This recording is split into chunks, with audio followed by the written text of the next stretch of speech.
अस्सलाम वालेकुम, मैं शारिक नक्शबंदी। हम हमेशा अपने चैनल एशिया एक्सप्रेस टीवी में इस बात की कोशिश करते हैं कि आपको वो खबरें बताई जाए जो आम तौर से गोदी मीडिया में नहीं बताई जाती। आपको पता है कि लोकसभा इलेक्शन के नतीजे आ गए हैं। जाहिर सी बात है कि जब नतीजे आएंगे तो किसी की जीत होगी तो किसी की हार होगी। हारने वाली पार्टियों के जिम्मेदारान की एक पुरानी रिवायत रही है कि वो अपने ओहदों से यानी पोस्ट से इस्तीफे देने का ड्रामा करते हैं। ऐसा ही कुछ ड्रामा पिछले रोज महाराष्ट्र के deputy chief minister Devendra Fadnavis ने किया। उन्होंने महाराष्ट्र में पार्टी की हार की जिम्मेदारी लेते हुए अपने ओहदे से इस्तीफे का ऑफर पार्टी आला कमान को भेज दिया। कल जब वो एक प्रेस कॉन्फ्रेंस में महाराष्ट्र में बीजेपी के हालात बयान कर रहे थे, उसी दौरान उन्होंने क्या कहा, आइए सबसे पहले वो वीडियो देखते हैं कि उसमें उन्होंने क्या कह दिया।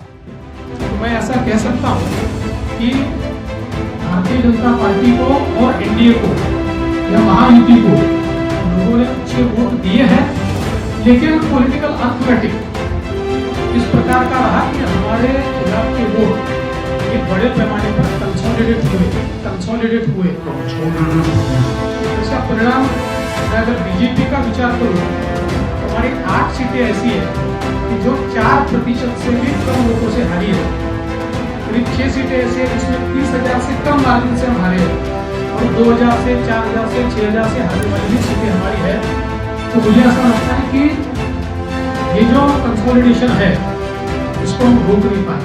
आपने सुना, इस बयान में फडणवीस खुले तौर पर इस बात को कबूल कर रहे हैं कि हमारे खिलाफ जो वोट बैंक हमेशा रहता था, इस मर्तबा वो कंसोलिडेट यानी मुत्तहद हुआ है, जिसकी वजह से उन्हें महाराष्ट्र में हार झेलनी पड़ी। इतना ही नहीं, फडणवीस ने आगे कहा कि हम उस कंसोलिडेशन को रोकने में नाकाम रहे जो हमारे खिलाफ हमेशा बिखरा हुआ रहता था। इसका मतलब ये हुआ कि बीजेपी की विचारधारा वाले वोट बैंक को बीजेपी ने हमेशा बिखेरने की कोशिश की है। इन्हें कभी मुत्तहद होने की मौका फराहम नहीं किया, जिसका सीधा इशारा मुसलमानों की तरफ था। दोस्तों, ये कोई मामूली बयान नहीं है। ये जग जाहिर है कि पूरे देश में, बिलखुसूस महाराष्ट्र और उत्तर प्रदेश में मुसलमानों ने मुत्तहद होकर एंटी बीजेपी फोर्सेस यानी इंडिया अलायंस को झोली भर भर कर वोट किए, जिसकी वजह से उत्तर प्रदेश और महाराष्ट्र दोनों जगह बीजेपी को शिकस्त का सामना करना पड़ा, जबकि इन दोनों राज्यों को बीजेपी अपना गढ़ मान रही थी। अब सवाल ये पैदा होता है कि महाराष्ट्र के मुसलमानों ने जिस तरह इंडिया अलायंस को वोट किया, क्या इसका कोई इनाम आने वाले असेंबली इंतखाबात में मुस्लिम लीडरशिप को मिलेगा? क्योंकि लोकसभा में तो इंडिया अलायंस की किसी भी पार्टी ने किसी भी कॉन्स्टिट्यूएंसी से किसी भी मुस्लिम उम्मीदवार को टिकट नहीं दिया था। खुद बीजेपी कह रही है कि उनके मुखालिफिन इस मर्तबा एक हो गए थे, जिससे इंडिया अलायंस को कामयाबी मिली। तो अब जिम्मेदारी बनती है कि असेंबली इंतखाबात में इंडिया अलायंस को हर पार्टी ने महाराष्ट्र में मुसलमानों की आबादी के परसेंटेज के लिहाज से न सिर्फ उम्मीदवारी देनी चाहिए, बल्कि उनको जिताकर लाने की जिम्मेदारी भी पार्टी आला कमान ने लेना चाहिए। तभी कहीं जाकर देश में फाशिस्ट ताकतों को रोका जा सकेगा, वरना मुस्लिम वोट बैंक से नाराजगी का खिमियाजा 1992 के बाद कांग्रेस को कितना उठाना पड़ा, यह कांग्रेस बखूबी जानती है।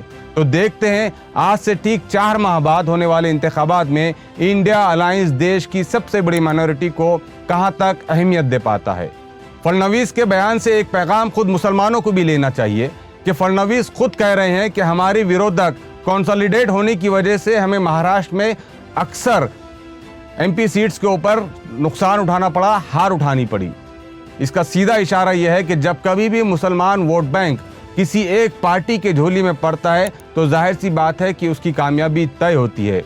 और खुद मुसलमानों को भी ये पैगाम मिलता है कि हमें फाशिस्ट फोर्सेस के खिलाफ मुत्तहद होकर वोट करने की ज़रूरत है, तभी कहीं जाकर हम देश से नफरत की राजनीति को ख़त्म करने में सबसे अहम रोल अदा कर सकते हैं। तो ये था एशिया एक्सप्रेस का एक शॉर्ट अपडेट जो हमने आप तक पहुंचाने की कोशिश की है। हम कोशिश यही करते हैं कि जो खबरें गोदी मीडिया आप तक पहुंचने नहीं देता, हम अपने चैनल और अपने अखबार के ज़रिए आप तक पहुंचाने की कोशिश करते हैं। हमारी पत्रकारिता को मजबूत करने के लिए, हमें ताकत फराहम करने के लिए चैनल को सब्सक्राइब करें, शेयर करें और अपनी राय ज़रूर दें। शुक्रिया।